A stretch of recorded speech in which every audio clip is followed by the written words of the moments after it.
Ok. Bonsoir. Donc, durant cette présentation qui s'appelle Winter is Coming, nous allons traiter d'un sujet très intéressant. Lui, c'est Aurélien. Lui, c'est Didier. Voilà. Et nous travaillons pour une entreprise qui s'appelle Sphere, qui fait du développement autour des technologies cloud. Donc, tiens, qui est-ce qui fait du cloud dans la salle? Qui est-ce qui a déjà connaît sur le cloud? Qui est-ce qui a assisté à des talks sur le cloud? Ah, c'est bien. Ouais. Qui est-ce qui a assisté à des talks sur le front-end, développement front-end? Ok. Ouais, c'est pas mal. Et développement mobile?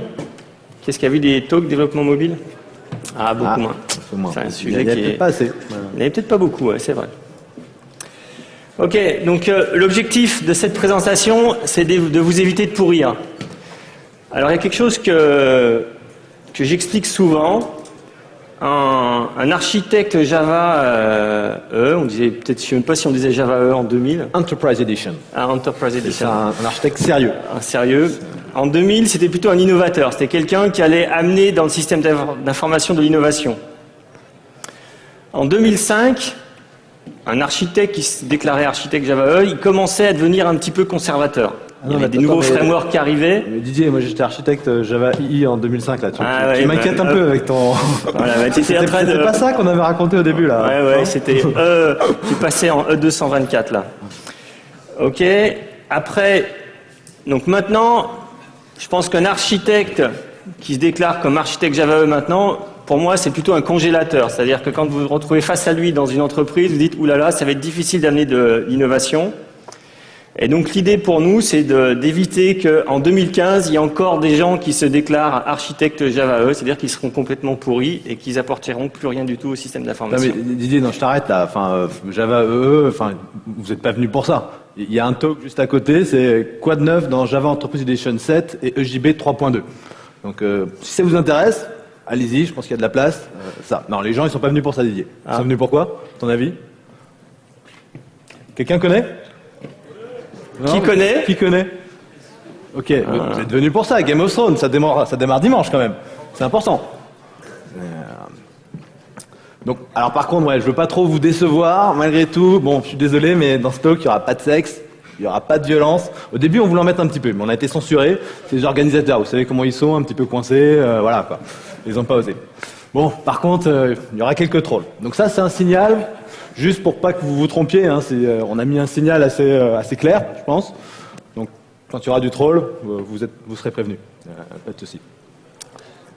Je te laisse avancer, ça marche ton truc? Ça marche mon truc ou pas? Hop. Bon, c'est comme la présentation, ça marchait on répète, mais plus maintenant, donc tu avances. Non, par contre, on va vous parler de framework. On s'est dit que pour des geeks comme vous, ça va être quand même vachement plus excitant, des frameworks plutôt que du sexe et de la violence. Et non. Et donc, on a une petite annonce à faire. Voilà. Alors, qu'est-ce qui a vu un talk sur Haskell aujourd'hui? Ok, super. Donc, avec Aurélien, ça fait plusieurs mois maintenant. On dort plus. Le soir, on dort plus. Et on est en train de coder un nouveau framework qui est basé sur Haskell, en fait. Donc, c'est un très bon langage. Qui pense que c'est un très bon langage? Voilà, parce que bon, le fonctionnel, on en parle beaucoup. Voilà, on s'est dit, on va revenir. C'est quand même l'histoire. C'est plutôt des puristes, en fait. Voilà, exactement. Et donc, on est en train de coder un framework qui s'appelle Winter. Et il est en train d'arriver. Winter is coming. Voilà. Et donc, c'est un framework qui vous permettra de développer des super applications HTML5. Dans le cloud, ouais. Et pour les mobiles. Voilà, bon, il n'est pas encore tout à fait sec.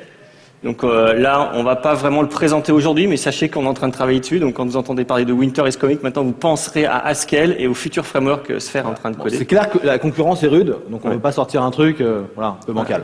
On y va à fond. Ouais. Bon, ceci dit, durant cette conf, vous avez appris énormément de choses.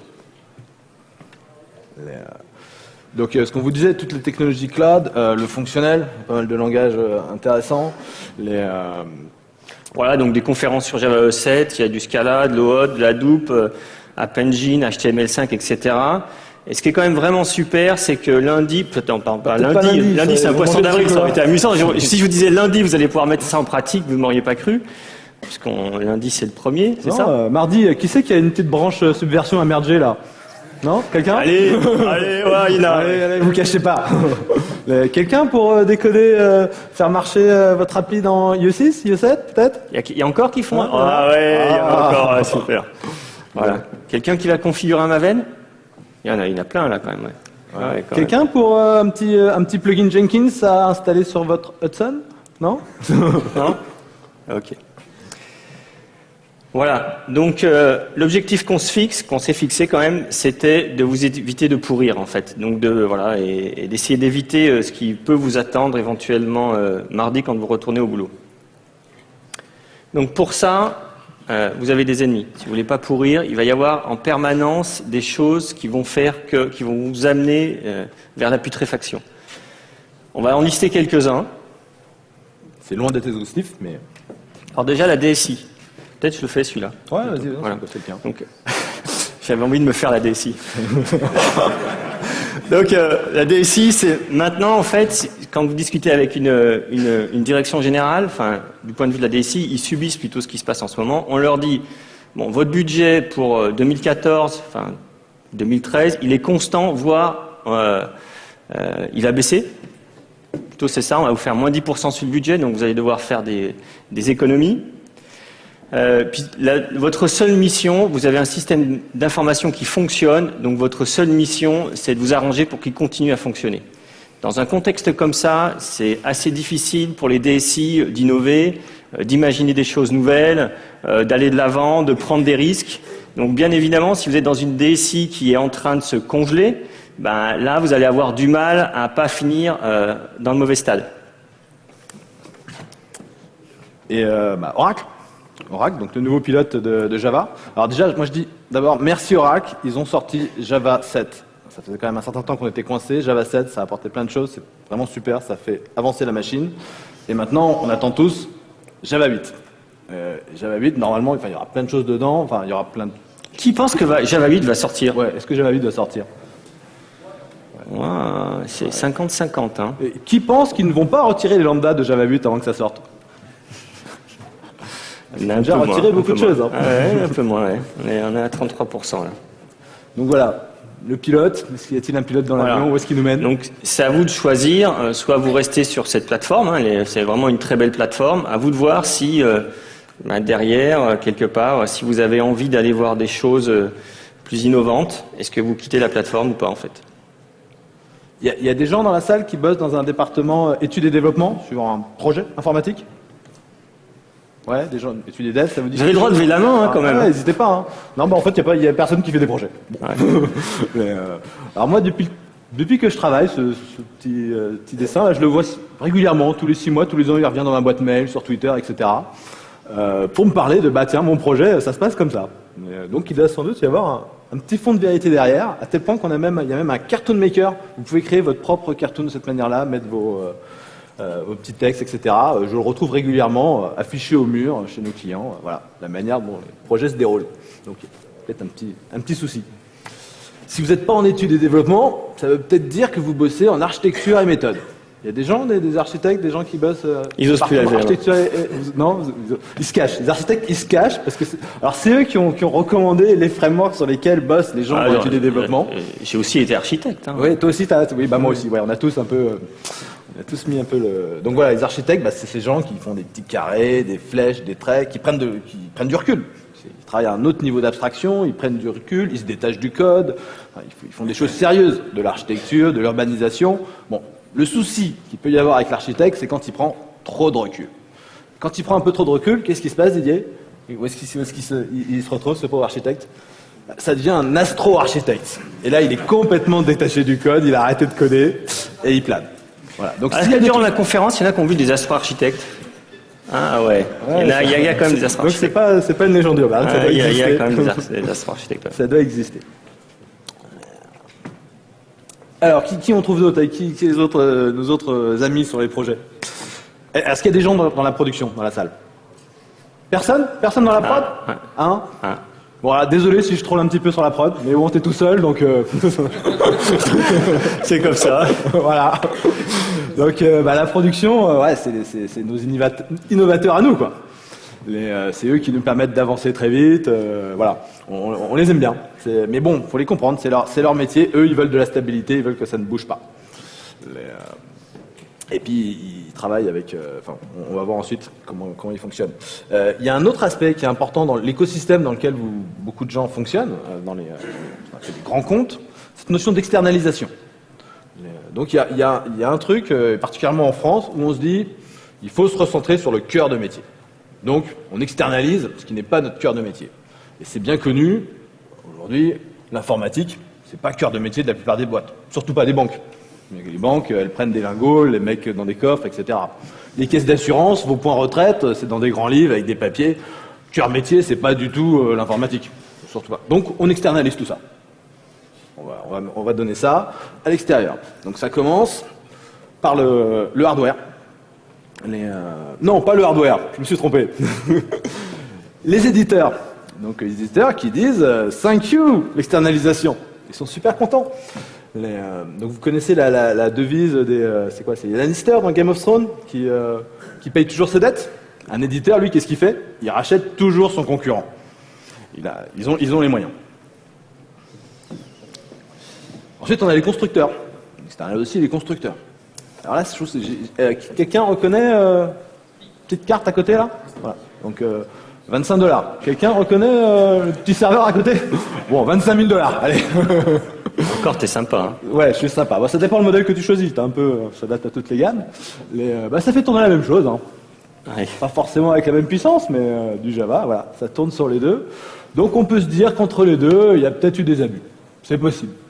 C'est possible qu'il y ait des gens qui étaient des constructeurs et que pour vendre leurs machines, ils faisaient du software. C'est possible. Ouais. Et ils avaient intérêt à de faire du software qui nécessitait des grosses machines. Voilà. C'est possible. Voilà, là j'ai mis des gens qu'on aime bien, mais il y a des constructeurs, des gros tout bleus là, qui sont un peu plus encombrants.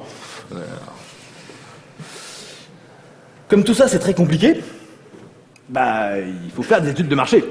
Il y a besoin d'analystes, il y a besoin de gens qui font des comparatifs, qui font des white papers, qui sortent des magic quadrants. Donc vous savez pourquoi le cadran il est magique? Tu sais Didier? Non. C'est un magique? Tu peux lui faire dire ce que tu veux. Ça c'est magique. Et donc, c'est ça. Donc, Microsoft en 2011, fait partie des visionnaires et qui a une très bonne habilité à exécuter. À faire de la BI. Ok. Super. Ok, niveau... donc, qui c'est qui fait partie d'un cabinet de conseil, là? Ah, un peu. Il y a quelques-uns. Tu peux troller, c'est bon, ils sont que 3. Il est pour toi, celui-là? Les analystes, ça suffit pas. Il y a le consultant qui intervient. Et alors, vous savez ce que dit un consultant à son client quand le projet commence vraiment à déraper?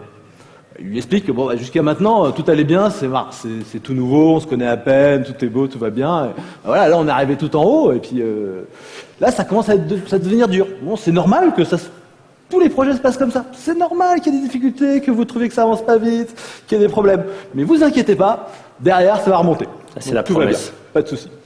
Donc ça, c'est nos consultants. Ouais. Ceci dit, donc ça s'appelle le Hype Cycle, c'est une courbe du Gartner. J'aime bien ce Hype Cycle.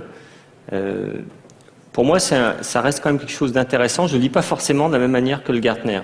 C'est-à-dire quand une technologie arrive, souvent elle va être portée par des gens qui sont extrêmement motivés. Et donc, il va y avoir un buzz autour de la technologie qui va être très positif. Tout le monde va en parler de manière positive, c'est normal parce que les gens qui la mettent en œuvre sont d'abord des gens qui ont envie de la mettre en œuvre et en plus, ils sont en général plutôt trapus et compétents. Donc là, on part dans un buzz qui est super positif.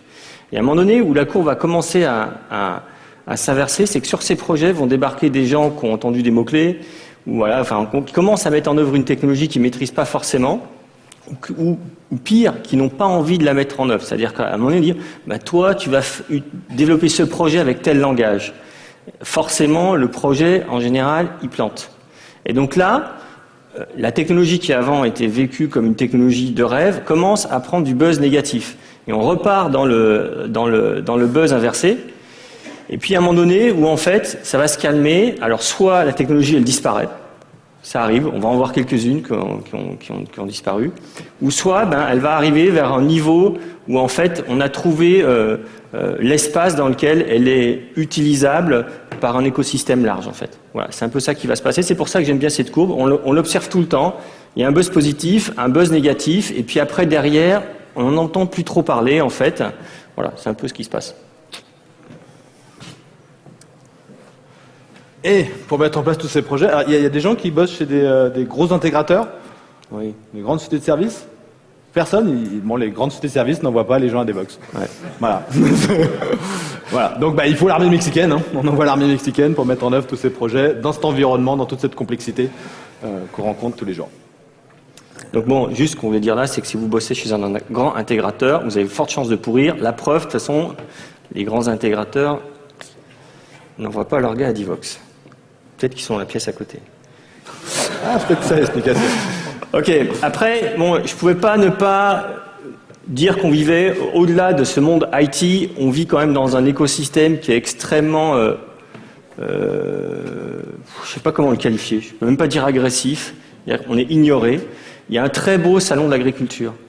Chaque année, c'est 900 000 personnes qui vont visiter le salon de l'agriculture. Je sais pas combien ça pèse en termes de PIB. Devox à Porte de Versailles l'année prochaine? Ouais, peut-être. Mais l'idée, c'est que, enfin, j'ai vécu l'arrivée de la nouvelle économie. Je pense que si à un moment donné, on avait eu une classe politique qui s'était intéressée au sujet, on aurait eu moins de personnes de France Rec qui seraient parties dans la Silicon Valley pour mettre en œuvre de belles idées et qu'on aurait peut-être un peu plus gardé de gens ici. Donc, moi, je considère que en France, pour l'instant, on n'a pas un écosystème qui nous permet de continuer à innover, d'avancer, etc. On est plutôt dans un système agressif, en fait. Voilà, j'en profite, je fais un peu de politique. Ok. Donc, l'idée de base, en fait, nous, on vous a listé ici un certain nombre de choses. Je pense que chacun a pu se reconnaître en tout ou partie de son quotidien à travers ça. Je pense que vraiment, si vous avez envie de ne pas pourrir à plus ou moins longue échéance, il va falloir que vous commenciez à lutter contre vos ennemis et que vous-même, vous preniez votre bâton de pèlerin et que vous cherchiez à amener de l'innovation dans les entreprises pour lesquelles vous travaillez ou dans lesquelles vous êtes, en fait. Voilà.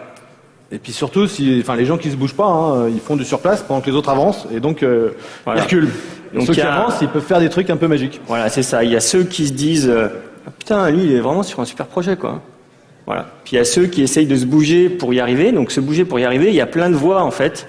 Et moi, je suis quand même un gros fan et un gros partisan de l'auto-formation. J'ai toujours fait ça. Je pense que c'est la première voie. Déjà, pour être sûr de travailler sur des bons projets, la première chose, c'est déjà d'essayer de s'auto-former, de comprendre comment ça marche. Et puis c'est là que ça va commencer à ouvrir des opportunités. Et puis derrière, tout s'enchaîne, en fait. Voilà. Bon, sinon, je vais vous donner un truc quand même. Puis si vous voulez le Wi-Fi à Devox, c'est simple, il suffit d'être speaker. Les speakers ont le Wi-Fi à Devox, pas les autres. Ok. Bon, maintenant, on est arrivé à la première partie de notre présentation et on va regarder qu'est-ce qui se passe de l'autre côté du monde, du mur. Parce que là, vous êtes dans le royaume des 7 couronnes. Et de l'autre côté, qu'est-ce qui se passe? Qu'est-ce qui se passe? Donc, on était plutôt dans le SI classique de l'entreprise, en fait. C'est ça que tu veux dire? SI, exactement. Donc peut-être s'il y a eu un talk jusqu'avant sur les géants du web. Qu'est-ce qui a vu le talk? Les géants du web. Ludovic Saquin. Ouais, il y en a pas mal. Bon, vous avez retrouvé des petites choses, je pense. Évidemment, là, c'est en 2-3 slides, on va aller nettement moins en détail. Donc, qu'est-ce qu'ils font, les géants du web? Ils ont inventé un concept, you build it, you run it. Nous, on décline ça, on appelle ça DevOps. Donc, si vous faites un petit peu de DevOps, c'est intéressant. Mais les géants du web, c'est natif. C'est-à-dire que dans les entreprises, on va souvent découper l'organisation d'un projet. Il y a une MOA, une entité vraiment du point de vue du budget qui est indépendante. Il va y avoir une MOE, après il va y avoir la prod. C'est vraiment des choses différentes. Et puis en gros, on va se passer le projet comme ça. Dans les entreprises des grands du web, ils vont plutôt verticaliser et dire ceux qui développent le produit, ils sont aussi chargés de l'exploiter, en fait. Et voilà, on pense que c'est vraiment un bon pattern. En tout cas, ce qui est important, c'est de regarder ce qui marche. Ces grands du web, ils fonctionnent. Je discutais il n'y a pas longtemps avec des gens qui bossaient chez Yelp. Chez Yelp, il y a plusieurs mises en prod par jour, en fait. Donc voilà, c'est ça. Hein. Il y a vraiment leur site. Yelp, vous voyez ce que c'est? Qui connaît Yelp? C'est un espèce de... je sais pas comment on peut... Okay. Pardon?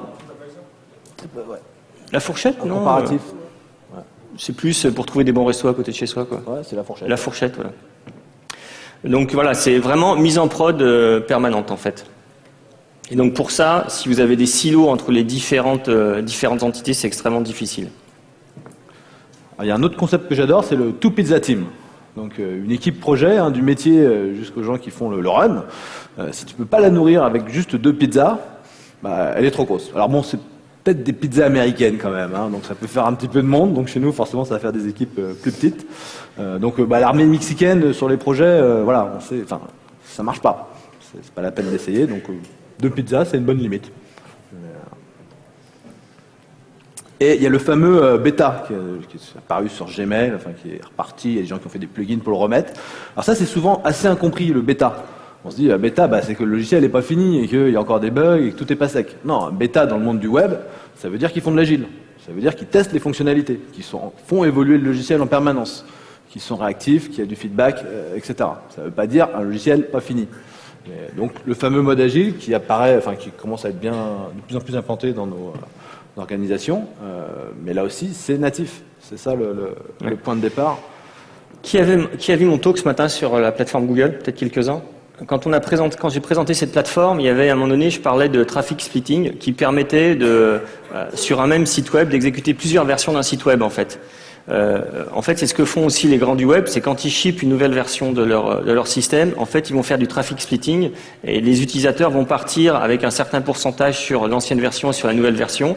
Ils vont regarder, donc sur la nouvelle version, c'est un pourcentage assez faible, ils vont regarder ce qui se passe. Et puis si ça se passe bien, même petit à petit le pourcentage va basculer sur la nouvelle version. Et puis quand ils considèrent qu'elle est suffisamment, enfin qu'elle est stable, qu'ils n'ont pas trouvé de régression, et l'intégralité du trafic passe sur la nouvelle version. Donc ça c'est pareil, c'est pour pouvoir faire de la bêta permanence et shipper des versions en permanence, il faut être capable d'avoir des infras qui vous permettent de faire du traffic splitting. Donc si on se rappelle ce qu'on a vu de l'autre côté du mur, Enterprise. C'est quoi? C'est un gros paquebot, un gros porte-avions. C'est pas très souple, mais c'est gros, c'est imposant, c'est quand même un truc sérieux. Sauf que, qu'est-ce qui se passe de l'autre côté? Qu'est-ce qui arrive? Qu'est-ce que tu as vu? Toi, tu as été en haut du mur, non? Voilà. T'es pas allé? Donc, il y a un gros cloud qui est en train d'arriver, qui a de fortes chances de faire couler l'entreprise. Donc, par rapport à ça, il y a une métaphore que j'aime bien utiliser. C'est que les entreprises actuelles, les grosses entreprises actuelles, qui sont des gros consommateurs de IT, ont construit leur entreprise autour d'une ressource qui était réputée chère. Dans les années 90, avoir de la puissance de calcul, c'était extrêmement cher, c'était rare, et donc on devait l'économiser. Donc on était sur un système dans lequel les ressources étaient très très arides en fait. Le système est en train de changer, c'est-à-dire que la ressource IT, qui était extrêmement chère en termes de puissance de calcul, puissance de stockage, maintenant c'est quelque chose qui vaut quasiment plus rien. Donc je me pose toujours cette question, c'est si je reprends ça dans un système écologique, par exemple je prends dans le désert, la faune du désert qui est très adaptée à un système aride dans lequel il y a peu de ressources, je me dis est-ce que la faune qui arrive à vivre dans le désert, dans le système aride en termes de ressources, peut vivre dans un jardin en fait? Est-ce qu'elle saura bien se débrouiller et surtout est-ce qu'elle va vaincre dans un jardin? Donc, pour pouvoir vaincre dans un jardin et devenir l'espèce prédominante dans ce jardin, et bien pour ça il faut qu'elle s'adapte en fait. Si elle reste à économiser les ressources qu'elle a, elle va forcément disparaître. Donc c'est un peu ce qui est en train de se passer là, c'est-à-dire que c'est simplement prendre un système écologique existant et le projeter dans notre monde. Je pense qu'il n'est pas dénué de sens. C'est dire, voilà, on a des gros de l'IT qui continuent à vivre la ressource informatique comme quelque chose de cher.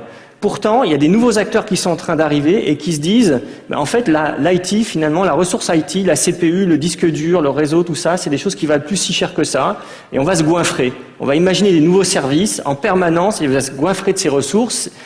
Et on rentre du coup directement en compétition avec ces gros acteurs.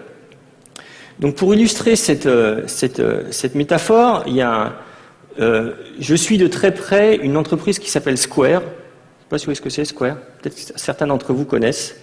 C'est une entreprise qui s'est positionnée dans un marché extrêmement fermé et concurrentiel qui est le paiement en fait.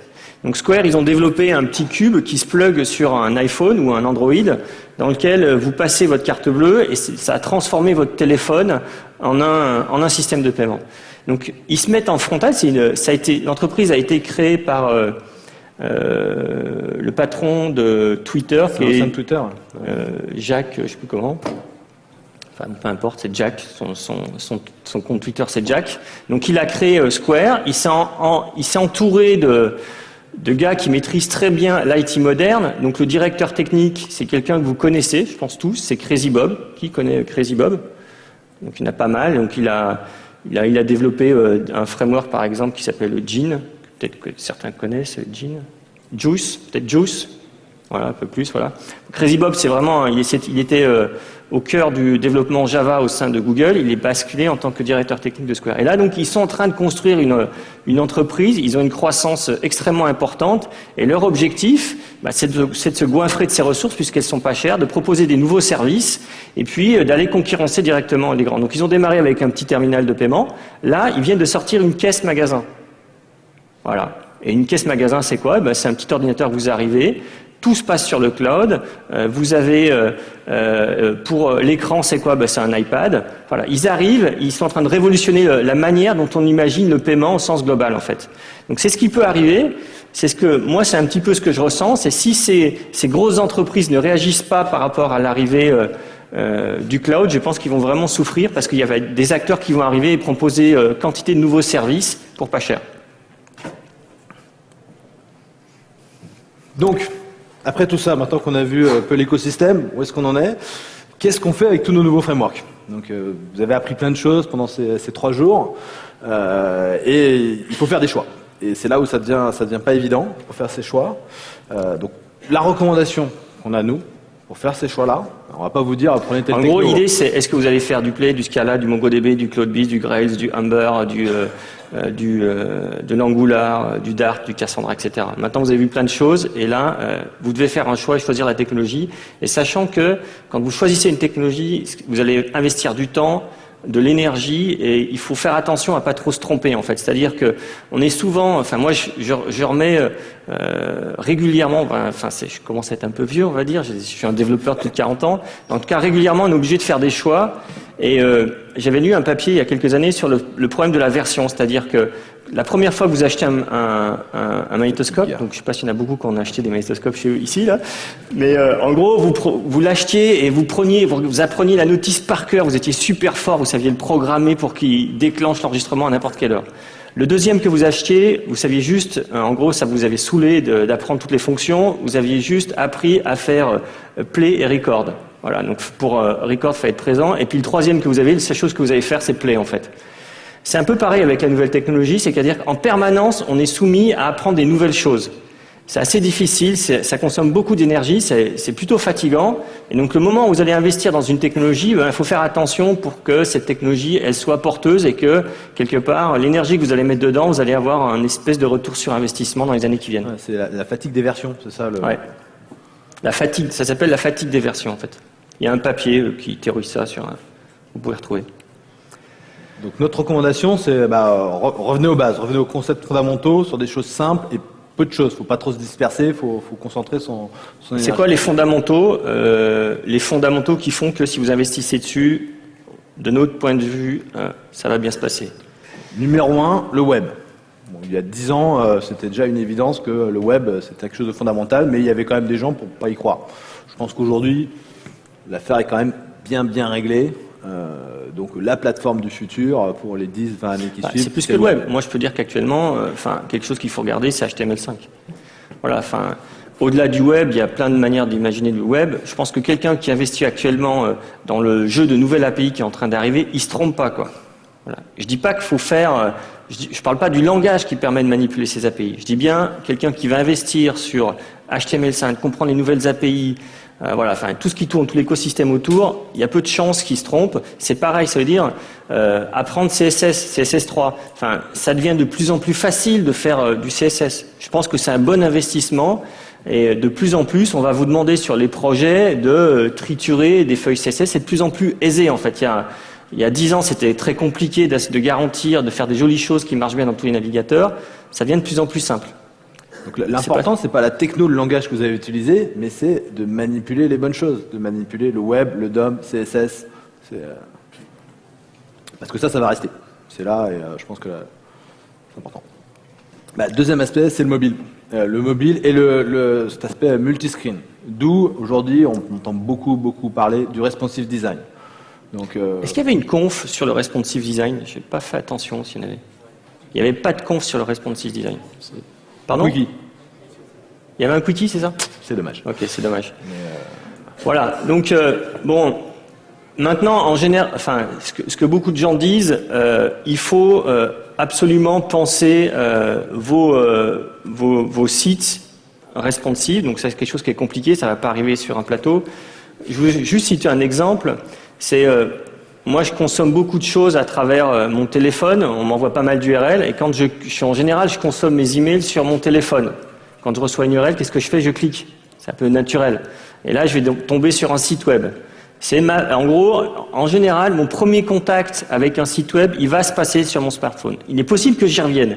Mais en général, mon premier contact avec le smartphone, c'est via Twitter, c'est via, peu importe, les réseaux sociaux de partage de contenu comme ça. Et donc, mon premier contact, ça va être via la mobilité. Donc, pensez à tout de suite dire, il faut que mon site il soit compatible avec la mobilité. Très Alors, important. Petite astuce, si vous devez faire appel à un graphiste ou un designer, allez voir son portfolio depuis un smartphone. C'est vraiment, allez pas voir ça sur votre desktop grand écran. Et j'ai même envie d'étendre la recommandation sur n'importe quelle techno. Regardez, est-ce que ces gens-là ont la culture du mobile? Est-ce que ça s'affiche correctement sur le mobile? Ok. Donc après, c'est dommage qu'il n'y ait pas eu beaucoup de talks autour de la mobilité et du responsive design.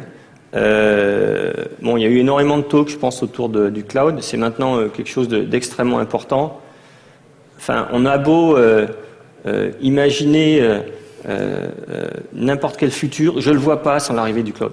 Voilà. Actuellement, moi, ça fait maintenant... j'ai démarré la manipulation de plateforme PaaS en 2008, ça fait quelques années. J'imagine plus coder quelque chose avec des serveurs qui tourneraient chez Sphere. Voilà. Tout simplement, j'imagine plus ça en fait. Mon réflexe quand on démarre un projet, c'est d'aller chercher à l'extérieur. Voilà, c'est comme ça, on n'a plus de salle serveur, on a déménagé récemment, il nous reste 3 machines. Voilà, je ne sais pas ce qu'elles font, peut-être, je sais même pas ce qu'elles font. Il y a un intrus là sur ta slide, je sais pas, quelqu'un l'a remarqué? Qui a remarqué l'intrus? Vous connaissez ce slide? Nos politiques. Nos fameux politiques. C'est pas une blague. J'ai bien reçu cet email. Donc ils ont lancé une initiative qui s'appelle CloudWatt. Qui a entendu parler de CloudWatt? Quelques-uns quand même. Le cloud souverain. 176 millions d'euros. Après, qui ne croit pas à CloudWatt? Ah, okay. Qui y croit? Qui y croit? Il y en a qui dorment. Ah, tu crois à CloudWatt?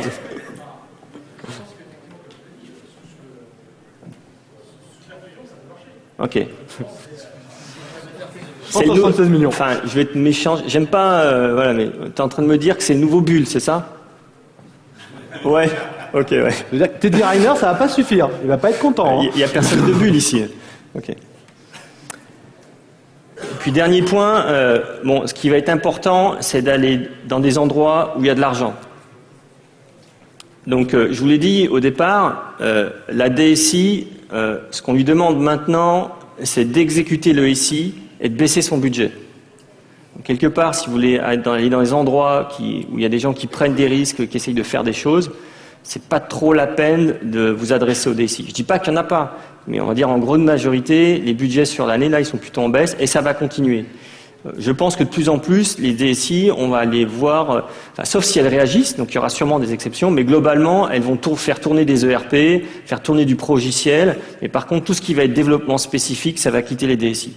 Peut-être qu'à un moment donné, ils vont récupérer des choses à faire tourner parce que ça a été codé en extérieur et puis on leur demande de l'exploiter au quotidien, mais globalement, je pense que c'est un peu ce qui va se passer.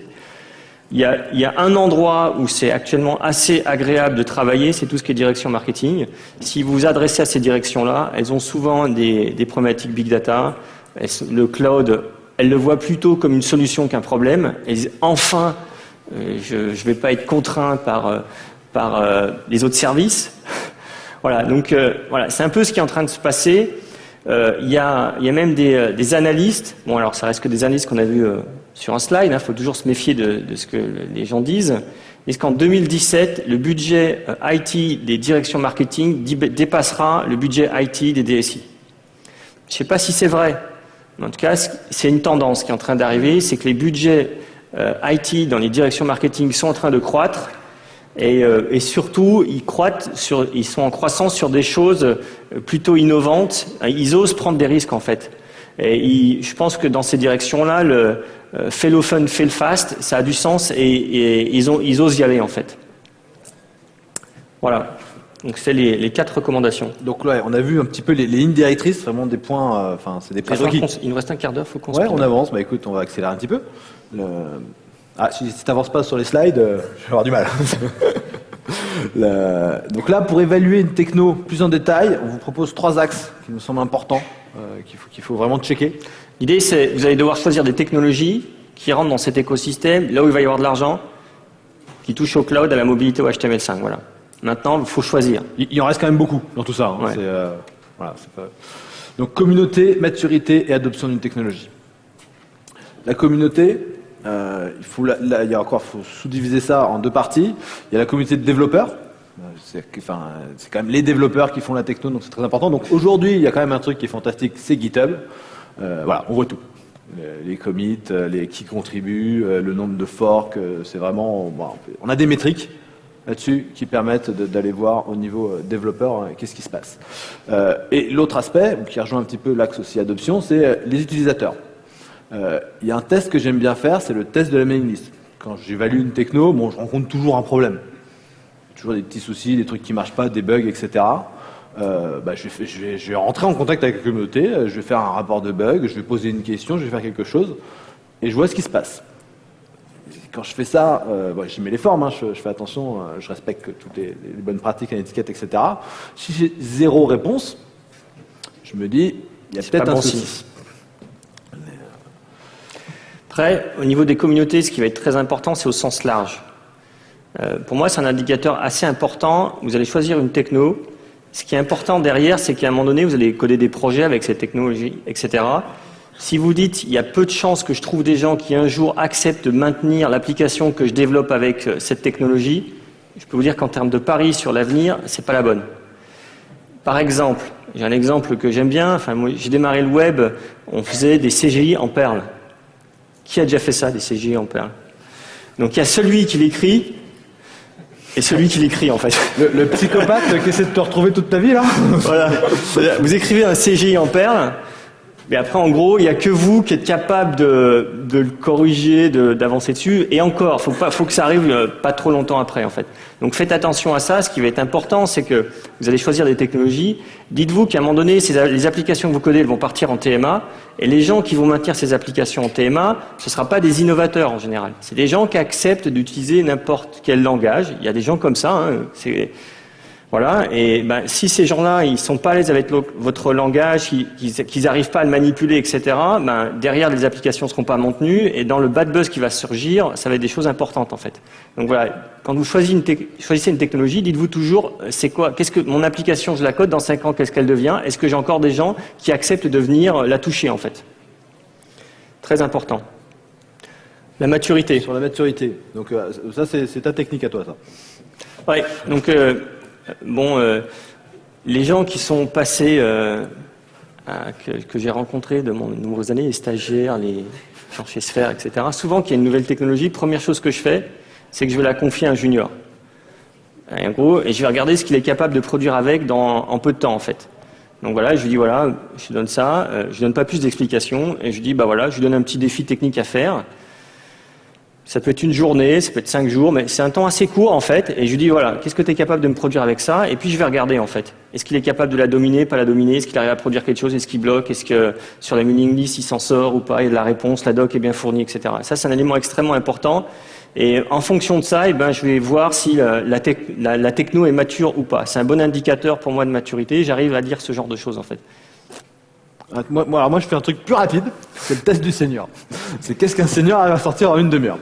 Grosso modo, une techno, si au bout d'une demi-heure, j'arrive pas à builder, j'arrive pas à faire run et que ça s'exécute pas, même afficher juste le bet et les words, je considère qu'il y a un problème. Donc, en prenant les deux, ça donne une indication de la maturité de la techno. Est-ce que les gens qui sont derrière cette techno-là ont fait les efforts qu'il faut de documentation, d'outils de build, d'intégration dans un écosystème pour que cette techno, elle soit mature et utilisable rapidement sans que je perde du temps avec... Et ça, c'est assez important parce que au début, je vous ai dit que je croyais beaucoup à l'auto-formation. Donc je la pratique. Et c'est sûr que quand je me lance dans une technologie, c'est plutôt le soir vers 22 heures. Si à 2 heures du matin, j'ai toujours rien réussi à sortir de la techno, il y a peu de chances que je m'y replonge une fois dedans en fait.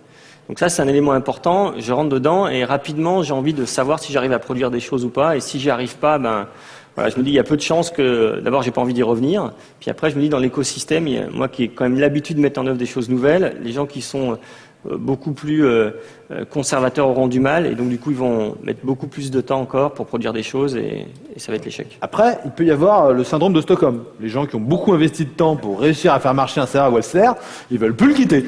Ils ont tellement souffert. Il n'y a pas que ça arrive sur des projets open source. Hein. Tout à fait. Ok, donc là, on a parlé de ça. Pour moi maintenant, ce qui est aussi important quand on évalue une technologie, c'est de parler de choses assez factuelles. Il te reste 10 minutes, Didier. Ouais, ça va aller. Je vais gérer. Je sauterai peut-être des slides s'il faut. Donc ce qui est important, c'est que d'arriver à mesurer des choses. Donc pour ça, assez régulièrement, moi je vais dans Google Trends. Voilà. Donc qui connaît Google Trends? Je pense que la majorité d'entre vous connaissent. Voilà. C'est assez simple. Ce qui est important aussi de voir, c'est que Google Trends, c'est qu'un élément parmi d'autres. Vous n'allez pas prendre une décision parce que Google Trends a dit que. Voilà. C'est important, mais ce que vous allez voir, c'est des choses qui sont assez factuelles, et dans ces choses-là, il n'y a pas d'affect. On ne va pas dire, oui, c'est pas ma technologie est meilleure que toi. Nous avons mesuré que, en termes de recherche sur Internet, cette technologie est une recherche plus fréquente que celle-là. Il faut bien rester là-dedans. Il y a quand même un biais, c'est que les gens qui utilisent Google là-dedans. Voilà, ouais, c'est vrai. C'est le biais de base. Ça marche peut-être pas dans l'écosystème Microsoft. Ok. Donc ça, c'est un peu mon dada. Moi, je suis de formation, j'ai fait une thèse en maths, et donc les chiffres, tout ça, c'est des choses qui me parlent, et j'aime bien un peu retomber là-dessus. Donc par exemple, Scala. Je vais vous montrer un petit peu ma manière de travailler, c'est assez simple. Donc je tape Scala, voilà ce que ça me donne. En gros, Scala est apparu en quelle année? Première fois qu'il y a eu un truc autour de Scala, publié. C'est 2003. On peut se dire, voilà, là... Donc ça aurait pu être lié au langage. Il y a quand même peu de chances que ce soit lié au langage. D'accord ? Il y a la Scala. Donc là, je me dis là, chercher simplement Scala, c'est pas utile. Dans notre milieu, il y a un mot qui est assez important, c'est tutorial. C'est important pour moi parce que c'est toujours important de voir les gens qui sont en train de s'auto-former. Je vous rappelle ce que je vous ai dit, c'est important qu'il y ait des gens qui s'auto-forment. Les gens qui s'auto-forment, à un moment donné, ils vont chercher des tutoriaux. Quelles que soient les technologies, ils cherchent des tutoriaux. Et là, on voit tout de suite apparaître le pattern, en fait, autour de Scala. Donc quand je recherche tutoriel Scala, je vois ce qui se passe, vraiment des gens qui cherchent à se former sur la technologie. Pas forcément qui l'utilisent, mais ils cherchent à se former, et ça c'est important. Si vous faites tutoriel Scala et qu'il n'y a personne, c'est pas bon. Donc là on voit qu'il y a des gens Et c'était intéressant, j'ai vu ce pic, je me dis mais qu'est-ce que c'est que ce pic quoi? Donc j'ai cherché un petit peu dans les archives de l'internet, voir d'où ça pouvait venir, et il se trouve qu'il y a eu un talk en 2007 à Javapolis. Donc Javapolis, c'est l'ancêtre de Divox en fait. Et voilà, ça tombe à peu près à ce moment-là, donc il est probable qu'il y ait des gens qui soient allés à ce talk en 2007 et qui derrière aient commencé à rechercher pour s'auto-former sur ce cas-là. Mais ça ne doit pas être encore vraiment prêt là, parce que c'est vite retombé. Oui, voilà. On va voir après, j'ai d'autres systèmes où je montre un peu ces choses-là. Après, si je compare Scala à JavaScript, ce qui est important, c'est de se dire, je le compare à quelque chose, pour sentir, parce que quand vous allez sur Google Trends, en fait, c'est une notion, il faut que vous appreniez à avoir vos repères. Moi, j'ai mes repères, en fait. Donc, il y a un certain nombre de technologies que j'ai l'habitude de suivre. Et quand une technologie arrive, je vais la comparer. Comment est-ce qu'elle se compare par rapport à ça? Et ça va me donner un peu une idée de volume qui sont en train de chercher à apprendre quelque chose. C'est important d'avoir cet indicateur-là et ça va plus vous aider à suivre ce qui se passe. Et après, je continue. Voilà. Donc, c'est juste par rapport à ce qui se passe on a beaucoup de buzz autour de Scala. Ça le met en perspective, en fait. C'est-à-dire que c'est sûrement un bon langage. Il y a des gens qui s'y intéressent. Maintenant, quand on voit en masse par rapport à des gens qui cherchent à se former à JavaScript ou à Java, on est encore très très loin. Donc, c'est un bon langage. Il est là. On voit, il est en train de monter. Ça, c'est très important. Il va falloir après suivre la vitesse à laquelle il monte. À un moment donné, il faut qu'il accélère. S'il accélère pas, il y aura un problème. Il est sur un train comme ça. Et une technologie qui marche, elle prend un train exponentiel. Donc là, moi, ce que je vais faire, en tant que personne qui surveille les technos, maintenant, je vais commencer à regarder de manière régulière Scala, et je vais regarder si cette accélération exponentielle, elle arrive. Au moment où elle arrive, je me dis, tiens, il se passe quelque chose qui est vraiment intéressant, et là, il faut investir beaucoup de temps pour comprendre la techno. Pour l'instant, je le suis, je comprends les concepts, je fais des petites choses, etc., mais je me dis pas, c'est quelque chose de volumineux. Il n'y a pas un très gros marché qui est en train de se construire. Autre exemple qui est intéressant, c'est, on le voit, une technologie, ça monte et puis après ça descend, quoi. Donc, on peut essayer de voir à quel moment ça descend. Ça descend, ça veut pas dire, donc ça veut pas dire forcément que la technologie est en train de disparaître. Ça veut dire simplement que elle rentre, pour moi, dans les choses courantes. Et elle a eu son pic, et puis maintenant elle rentre dans les choses courantes. Ce qu'il faut, c'est surtout voir à quelle vitesse elle chute, et puis aussi la comparer avec des choses sur le même marché qui sont en train d'arriver. Donc là, par exemple, on le voit, entre... Qui est le coupable? Ouais, enfin, on peut sentir là, qu'est-ce qui se passe, quoi. Hein. Je vous mets ce graphe-là. À nouveau, enfin, derrière tous les chiffres, on peut dire ce qu'on veut, en fait. Hein. Il faut faire très attention dans ce que je vous dis. Je suis aussi, quelque part, là, je me positionne en analyste, je suis peut-être en train de vous manipuler. Hein. Mais donc voilà, l'idée, c'est... on voit bien ici, en corrélant des technos qui sont sur les mêmes secteurs, vous pouvez sentir ce qui se passe. C'est-à-dire que là, on voit typiquement, il y a deux technologies qui sont en train de tomber. On peut sentir qu'il y a quelque part les gens sont en train de bouger d'une technologie vers une autre. Ce qui est très important ici, c'est d'avoir mis le mot tutoriel. Hein. On recherche bien quelque chose, c'est des gens qui sont en train d'apprendre une technologie et c'est pour moi un élément important. Donc là, j'ai mis ça. Bon, tutoriel UJB, il n'y a plus personne qui cherche à se former en UJB. J'ai essayé On fait de doper. Entreprise Edition maintenant. Ouais, mais j'ai essayé de doper un petit peu pour que les chiffres soient un peu meilleurs. J'ai cherché JPA par exemple. Mais c'est guère mieux en fait. Donc voilà, clairement autour de tout ça, on sent que le monde s'est tourné plus vers Spring. C'est comme ça. Je pense que les chiffres parlent d'eux-mêmes. En tout cas, il y a des gens qui cherchent à se former autour de Spring plus que sur les EJB. C'est assez stable. Moi, quand j'ai vu cette graphique, je pensais que ça allait baisser en fait. Je m'attendais plus à voir un Spring en baisse. Non, en fait, Spring reste un framework où encore, de manière régulière, il y a des gens qui cherchent à se former. Pour moi, c'est un indicateur important. Il y a un gros existant, mais c'est pas que ça. C'est quand même qu'il y a des nouveaux qui arrivent, qui se forment et qui vont faire des projets. Enfin, c'est maintenir un existant, on n'a besoin pas forcément de gens qui s'auto-forment en fait. Le gars qui cherche le tutoriel, c'est le gars qui s'auto-forme. Voilà. Autre indicateur intéressant, c'est Git. Donc, peut-être qu'il n'y a pas besoin de s'auto-former sur SVN.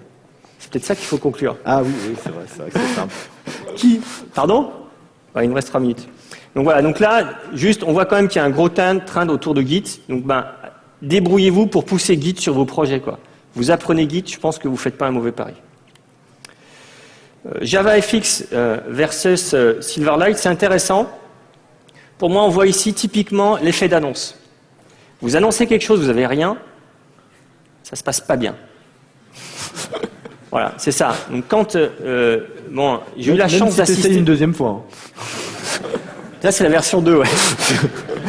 Mais voilà, on voit typiquement, rien qu'en voyant ce slide, on comprend ce qui se passe, quoi. Quand Microsoft a annoncé Silverlight, j'y étais, c'était un événement, c'était un show à Las Vegas, c'était incroyable. Et vous pouviez télécharger, installer, coder, etc. Il se passait quelque chose. Pour réagir, Sun annonce JavaFX à Java One juste derrière, c'est genre 2 mois plus tard. Les gens se disent, je veux tester, quoi. Il n'y a rien. Ok, c'est mort. Donc c'est aussi, il faut faire attention à ça, effet d'annonce. Et vous-même, quand vous sortez une techno, gardez ça en tête. C'est-à-dire qu'au moment où vous annoncez, il faut être sûr que derrière, vous soyez capable d'alimenter les développeurs qui vont utiliser votre techno. Si vous n'êtes pas capable, c'est pas bon. Les chiffres. Par exemple, j'ai envie de dire que iPhone surpasse Android. Facile. Je cherche sur Google Trends. Il y a un piège. Vous l'avez vu? Pourquoi il y a un piège? Il y a un piège sur ta slide. Pourquoi? Il y a un piège. Vas-y, avance. Maintenant, si je cherche tutoriel iPhone et tutoriel Android, qui est plutôt des mots liés aux développeurs, on voit ce qui se passe. D'accord? C'est intéressant quand même. Le trend s'est inversé. Donc, toujours se méfier aussi, parce qu'on voit régulièrement sur Google Trends des gens qui disent hey, « Regardez, Google Trends, j'ai fait ça, j'ai fait ci, etc. » Moi, je me fie pas à ça, je me fais mes propres analyses. Arrêtez-vous pas à un graphique que vous voyez traîner sur Internet. Si un sujet vous intéresse, allez vous-même chercher à analyser ce qui se passe. On a fait SOAP versus REST. Moi, je pensais honnêtement, là on voit que les tendances se sont inversées, je pensais honnêtement que REST allait croître de manière beaucoup plus rapide. Je suis assez surpris. Ce qui est aussi important, c'est par rapport à la notion de tutoriel, par rapport à ça, il faut mesurer l'intégrale en fait. C'est-à-dire que le volume de gens qui ont cherché à se former sur SOAP et le volume de gens qui ont cherché à se former sur REST, ça n'a rien à voir. Voilà, ça c'est aussi intéressant. Continuez à vous battre pour imposer les API RESTful. Et un point important pour évaluer une techno, c'est venez à Devox, parlez avec les gens, talk, talk, talk. Ça, c'est une image qui sort du handbook de Valve, l'éditeur de jeux. Si vous l'avez pas lu, ce bouquin, lisez-le, il est absolument génial. Et leurs recommandations, c'est... Donc continuez à aller dans les communautés, dans vos villes. Il y a pas mal de gens qui viennent de province. Il faut y aller, créer des groupes, aller dans les communautés. Ouais. Donc la conclusion, c'est quoi? Enfin, retenez une chose. Vous allez investir du temps. Investissez, pour moi, c'est chercher des technologies qui vous amènent un avenir. Et les fondamentaux, c'est Cloud, HTML5 et mobilité. Si vous investissez sur des technologies qui touchent à ça, je pense que quelque part, en tant que développeur, vous aurez un retour sur investissement. Rendez-vous de l'autre côté du mur. On vous accueille.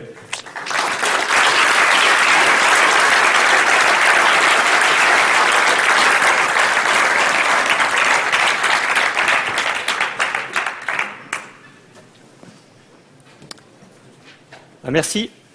Merci.